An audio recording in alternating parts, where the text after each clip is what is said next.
আজকে আমরা শিখব লাভ ক্ষতির অঙ্ক। ঠিক আছে, দেখো কিভাবে করবে। একটি ব্যাট বিক্রয় করে 12% লাভ হয়। যদি ব্যাটটি আরো 33 টাকা বেশি দামে বিক্রি করা হতো তাহলে 14% লাভ হতো। ব্যাটটি ক্রয় মূল্য কত? দেখো এখানে 12% লাভ আছে, এখানে 14% লাভ আছে। যখন লাভ লাভ দেখবে তখন কি করবে?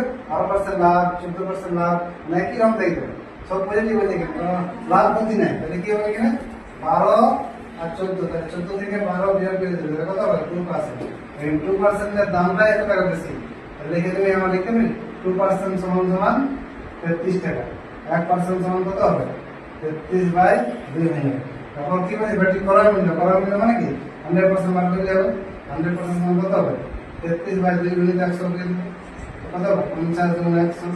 ঠিক আছে, 33 সমান 50 গুণ করে যাবে। 50 গুণ করার দরকার নেই, 33 সমান 5 গুণ করে 5 থেকে 15 5 হাতে যায়, 15 16 16 আর 16 বসানো, তাহলে 1650 টাকা হয়ে যাবে ক্রয় মূল্য। ঠিক আছে, দেখো 14 থেকে 12 বিয়োগ করলাম, লাভ লাভ আছে, তাই জন্য যে লাভ পেয়ে যায় তাহলে যোগ হয়ে যেত। 14 মাইনাস 12 থেকে 2%, 2% সমান 33 টাকা, বুঝলো? 1% সমান 33/2, 100% সমান 33/2 ইন্টু 100, তাহলে যে গুণ করলে আমরা কথা বলি 1650 টাকা। এই যে কিন্তু, ঠিক আছে।